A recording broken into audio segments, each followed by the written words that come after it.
Thank you for joining us for this look at the best original reporting from KPBS News this week. I'm Maya Trabulsi. Coming up, a personal look at why they're striking.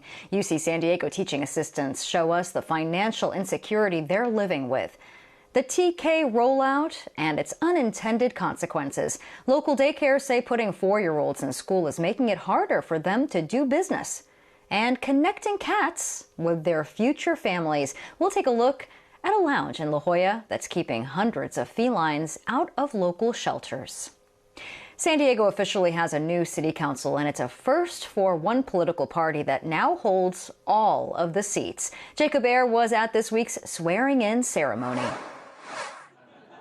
San Diego's newest city council member was sworn in by the first non-white person ever elected to the council. That I will support and defend. 95-year-old Tom Hom, who was elected in 1963 and later went on to the state assembly. The Constitution of the United States. Kent Lee will represent Council District 6 and says he's grateful and humbled by his new role. Many people have talked about this district being an Asian empowerment district because it is 41% Asian American Pacific Islander, and that's certainly not lost on me as well. I understand that that is a significant component of what this district has represented, and I look forward to making sure that we carry those voices forward within the city.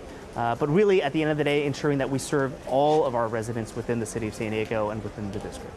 While the city council is nonpartisan, for the first time in city history, the council members are all Democrats. Chris Cate, who was termed out, was the only Republican on the council. And while the council itself looks quite different from when I first started, I found that it is possible to have differences in opinion with my colleagues and still find a way to deliver for this city. Also taking the oath of office on Monday, council members Jennifer Campbell, Monica Montgomery Stepp, and Vivian Moreno, who were all elected to second terms. Congratulations. Lee says he looks forward to joining the other incumbent council members and has his top priorities in order. Homelessness has grown to be a bigger challenge each and every day here in the city of San Diego. And what that also really means is that we must do something in terms of the actual housing that we can deliver for San Diego residents so that people can live, play, and enjoy working in San Diego. And what's most important to that is that we need to ensure that there's housing that's going to be affordable for many of the middle-income working families that we have throughout the city. The city council's leadership won't change this year. The council members voted unanimously to re-elect District 9's Shawnee Lo Rivera as the council president. Jacob Ayer, KPBS News. The strike involving University of California support staff, many of them grad students and researchers, is now in its second month. While there is an agreement to enter mediation, we're still seeing some direct action. That included a road trip that many striking UC San Diego workers took to UCLA this week. There has been some progress, with about a quarter of the striking workers approving a new contract in recent days. And this strike directly affects 36,000 workers. Picket lines are now on hold for the winter break, and that gives us a chance to see the lengths some workers go to do their jobs. KPBS education reporter MG Perez met with some who consider the strike a fight for their lives.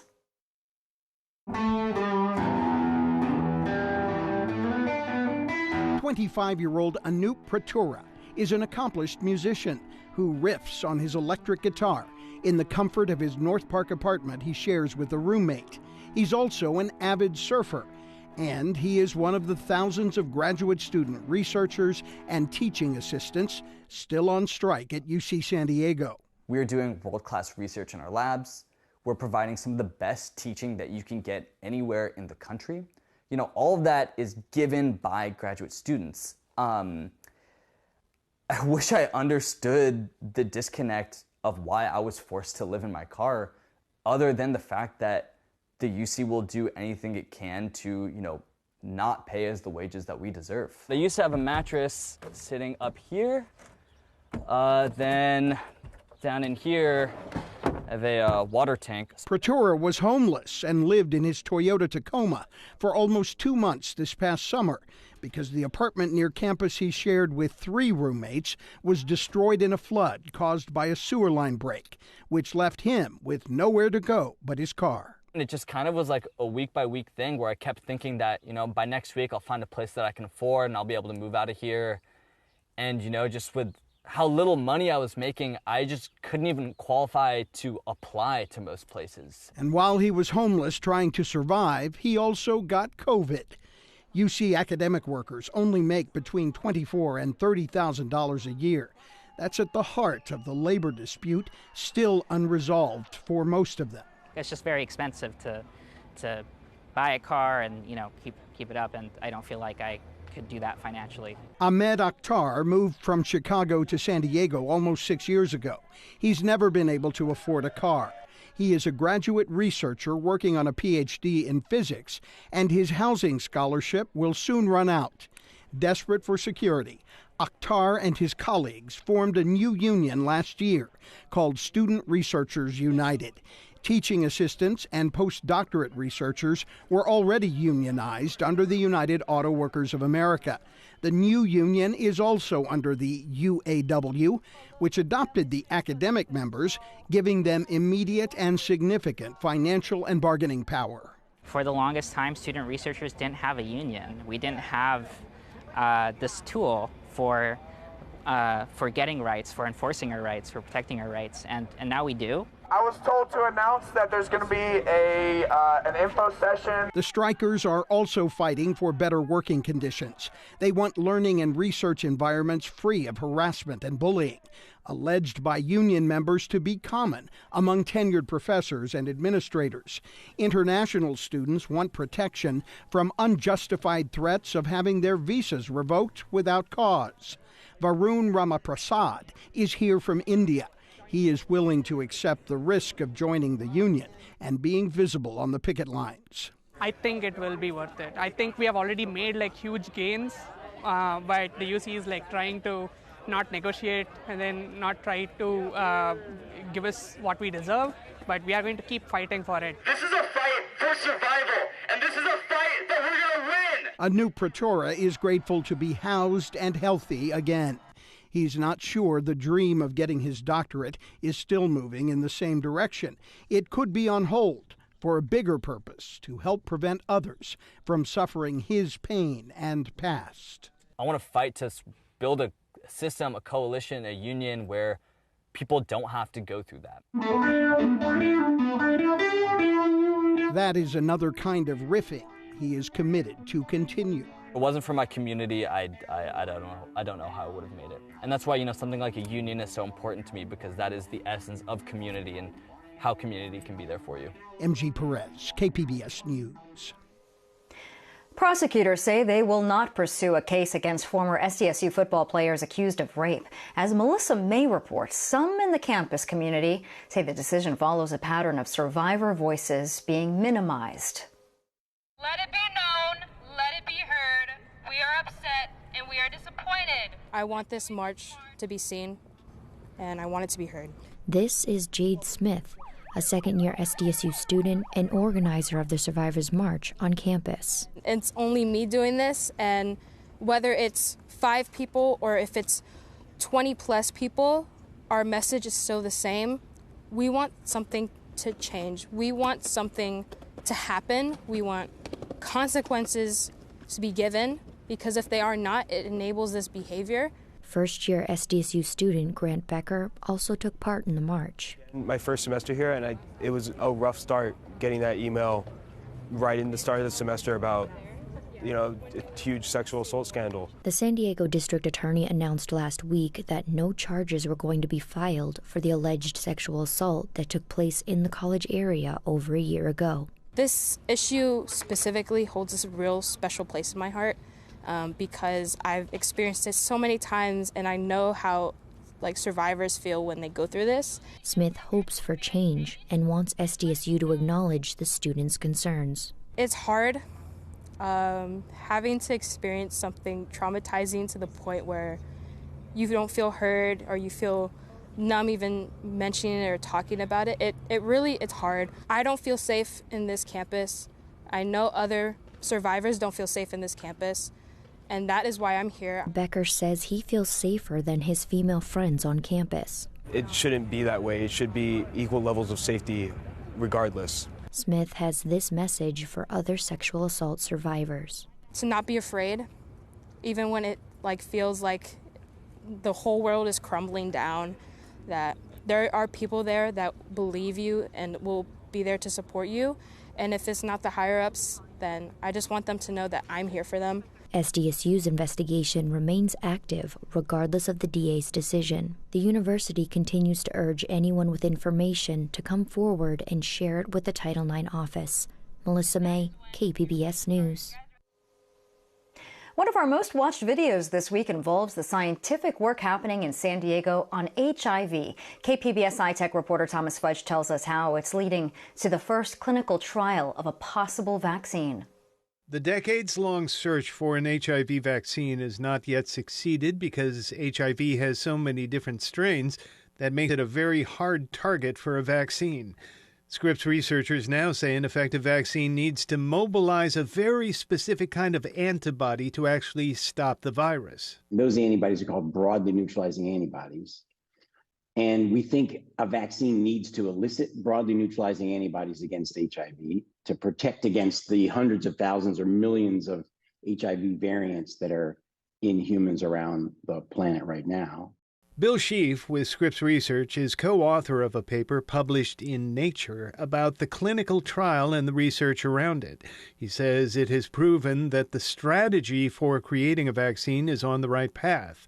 Scripps antigen, the precursor to a vaccine, elicited the correct immune response in 97% of the human test subjects. This was now done in the clinic, in people. So we're on our way, but we've a long way to go yet. Those broadly neutralizing antibodies Bill Schief talked about remain elusive even after a clinical trial and analysis he calls undeniably successful. They're not enough to be broadly neutralizing antibodies yet, but they're sort of baby broadly neutralizing antibodies. They still need to learn more. They need to gain mutations. Today, many people with HIV are able to live well by taking antiviral drugs every day. But in places like sub-Saharan Africa, where HIV cases are very high, those drugs are expensive and often inaccessible. That's why Schief says we need a vaccine. What we're trying to develop is a vaccine that will prevent infection in the first place. But if we can prevent infection in the first place, we can reduce the number of people that are already infected and make it much more tractable for antiretroviral therapy to cure the people that already are infected. Dennis Burton compares the search for an AIDS vaccine to a baseball game in which creating a vaccine is like hitting a home run. He says the work of Bill Schief and his collaborators have gotten us to first base. Thomas Fudge, KPBS News. And that story is a small part of the content that you can stream on the KPBS YouTube page, and that is where we also live stream episodes of Evening Edition weeknights at 5. And here are some of the most read stories this week at kpbs.org. The state is planning to change the kind of subsidies homeowners get when it comes to investing in solar power. Seniors at a local high school show off the hidden history they've uncovered in some of San Diego's neighborhoods. And it's a place where you can adopt a cat or just hang out with one. We'll have John Carroll's story on the Cat Lounge a little bit later. California is in the early stages of a major expansion of public education. Transitional kindergarten opens up elementary schools to 4-year-olds. It's a big project that brings big questions about school readiness and challenges for the daycare industry. Here's our two-part investigation from KPBS reporter Claire Tregesser. All 4-year-olds will get high-quality instructional education by creating that new grade. Last year, Governor Gavin Newsom trumpeted a multi-billion-dollar plan to transform early childhood learning. It would bring 4-year-olds into the public school system in transitional kindergarten, or TK. But just a year into the rollout, Newsom's plan is causing big problems in the childcare industry. Here's why. 4-year-olds cost the least because they require the fewest childcare staff. So historically, providers made money on 4-year-olds but lost money on infants. But TK has upended that balance and put some childcares out of business. Experts say these impacts could have been alleviated if state leaders had talked to childcare providers first. Instead, there's the really positive ends of the expansion. Alethea Argulas is the executive director of First 5 San Diego. That's a nonprofit advocating for children under age 5. But I think just really honoring what those potential impacts are in our community, or the real impacts in the community. She asked for water. Impacts on childcare providers like Murin Algori. These days, her phone is constantly ringing, but all the calls are from parents asking for infant care. I want to say 90 to 95% of them are for infants and toddlers. But Algori doesn't take infants. If she did, she'd only be able to take 4 at a time. That's because of state licensing requirements. If my ratio for infants is 4, and I'm not getting phone calls for children 2 and up, it means that I'm going to have to decrease to caring for only 4 children. She'd have to let go of her assistant and charge far more per infant to stay profitable. A new San Diego County YMCA survey found that more than 3/4 of childcare businesses have lost children to a TK program. Many respondents said their business was suffering as a result. And providers aren't just losing kids, they're losing staff. That's because in the next 3 years, San Diego public schools will need 4 times as many TK teachers. And Arguelles says many of those teachers will be recruited from childcare centers. They're already having a challenge in retaining or recruiting and retaining qualified staff. And now when we see potentially more seasoned, trained staff, head teachers, center directors that are saying, this might be a viable career path for me to go into this, the TK through 12 system. TK teachers working at public schools get better pay, better hours, and more vacation time than childcare workers. That's appealing to people like Kimberly Watkinson. From TK teachers and kindergarten teachers, obviously it's not like the pay of a doctor or an engineer, right? But it's significantly better than a preschool teacher. She'll graduate from SDSU with an early childhood education degree next year. In the past, many like Watkinson went on to work at preschools or childcare centers. But that's rarely the case now. So says Sasha Longstreth. She's the chair of SDSU's Child and Family Development Department. They can focus on experiential learning. They can focus on developing children's social and emotional skills. And once children get into kindergarten, first grade, where it's primarily math and literacy, and these other activities take a back seat. In part 2 of this series, we'll look at whether TK classes and other elementary school systems are being designed for the attention spans and emotional needs of 4-year-olds. Claire Tregasser, KPBS News. The first boat didn't even win. Well, it's about to. The morning drop-off isn't easy for many elementary schoolers and their parents. But it was downright brutal in September for Sarah LaPietra and her 4-year-old son, Teddy. He would lay down on the ground the second he got inside the gate. Teddy attends McKinley Elementary, a San Diego unified school near Balboa Park. LaPietra says she was supposed to stop at the gate and tell her son to walk by himself to class. It didn't go well. And I felt like I couldn't go in and do anything, but also he wasn't going to class, and so I'd just be watching him lay on the ground in front of and stuff, and so I just felt it was awful. Now the school has changed the rules so parents can walk their kids to class. But Teddy is still struggling to adjust to many other parts of being in elementary school. He's just been having behavioral issues that we never saw when he was in preschool, hitting kids and teachers and things like that. He was running out of the classroom the first week or two, which obviously is a big safety risk and is concerning for us and for his teachers. Teddy is one of many younger 4-year-olds who are now attending TK. Governor Newsom and other state leaders say it'll better prepare students for kindergarten. But many parents and experts say the schools aren't ready for them. You might walk into a TK classroom and you might see 75% of the time is devoted to instruction on math and literacy, And that's a red flag. Sasha Longstreth is the chair of San Diego State University's Child and Family Development Department. Maybe they're a little too heavy on the elementary side and they need to introduce some more developmentally appropriate practice from preschool. We are practicing writing the letter L. State guidelines on how TK will be taught haven't been fully implemented. That means some classrooms are not structured with the right balance of instructional and free playtime. Longstreth says this is a recipe for behavioral problems. At this age, children, as you mentioned, do need to have experiential learning. They need to have a lot of movement. A San Diego Unified spokesperson said the needs of 4-year-olds are being met. In a statement, he said student schedules include purposeful play, recess, and physical movement. The district schools generally have 15 minutes of outdoor recess and another 20 minutes after lunch. Parents say that's not enough. And they say the problems with TK don't end with the school day.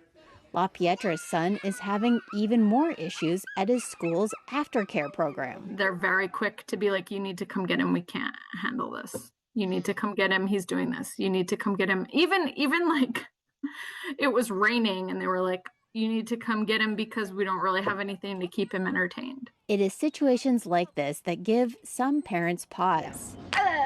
Sarah Alamani is another San Diego Unified parent. Her daughter Valentina would be eligible for TK in 2024, but she's not going. I just don't think the facilities are built for 4-year-olds. They're not really supposed to be just sitting in a classroom all day. They're not developmentally ready for that. She says the schools don't have bathrooms or playground equipment right for 4-year-olds. And they don't have a place for them to nap. Claire Tregesser, KPBS News. Claire's series of reports was also featured on KPBS Midday Edition. It's available as a podcast on all major platforms. A big donation to the San Diego Humane Society will make it cheaper to adopt a new pet. Now, through the end of the year, the agency is waiving adoption fees for adult dogs. The Humane Society has locations in Escondido, El Cajon, Oceanside, and San Diego, and are open Tuesday through Sunday. Adult dogs are those 7 months and older. More information is at sdhumane.org/adopt. Well, every day, a number of animals are euthanized in shelters in San Diego County, and that, of course, includes cats. And that fact haunted a local animal lover. So a few years ago, she decided to do something about it. KPBS reporter John Carroll shows us what she created that is life-giving for thousands of cats. On Torrey Pines Road in La Jolla, close to the end where it meets Girard, you see this, a lounge for cats and people. Thank you, honey. Cat Lounge. How can I help you? A place where felines, most destined for euthanasia, are rescued. A lounge where love between people and cats blossoms. I worked with other shelters, rescues, veterinary hospitals, and wanted to just do things differently. The beauty is people can come to spend time with them. Renee Chamlou is a practicing attorney. That's her 9-to-5 job. But as much as she loves the law, her passion for cats compelled her to get involved in rescuing them and matching them up with people. She started in her apartment. And it was successful, but that's such a small scale. So I knew I needed something. So that's where the Cat Lounge came from. And yeah, this is it now. Chamlou found this space that had been vacant for some time, so it was affordable. It opened in 2019. About a year ago, Chamlou obtained the space next door. A wall was knocked down and a nursery was born. It is light and airy. Kittens are kept with their sisters and brothers in separate compartments. You don't want to swap or intermingle litters because one might have diseases and the other one doesn't. You can see the compartments have clear walls. Chamlou, along with her staff and volunteers, aren't fans of cages. Except when they're absolutely necessary. These two kitties are particularly adept at jumping. They landed in this cage after repeatedly jumping over the wall out of their compartment. Anyone who works at a shelter will tell you the kittens get adopted out much faster than their older counterparts.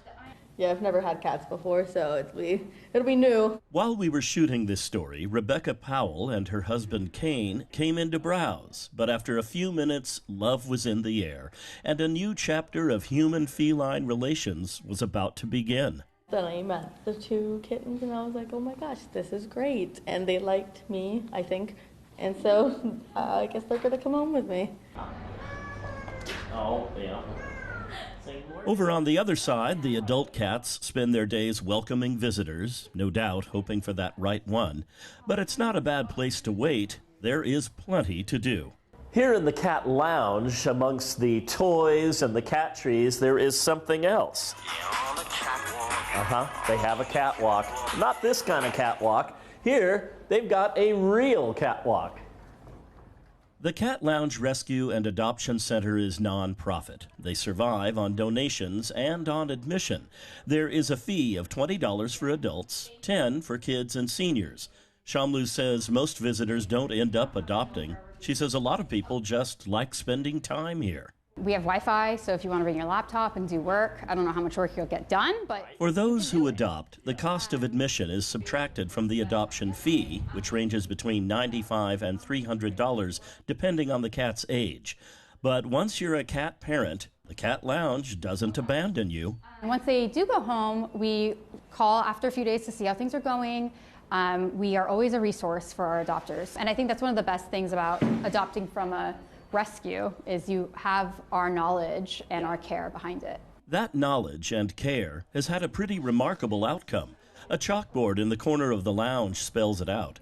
Once the pandemic hit, they shot from 223 adoptions in 2019 to nearly 1,700 the following year. The total to date is 4,573 cats.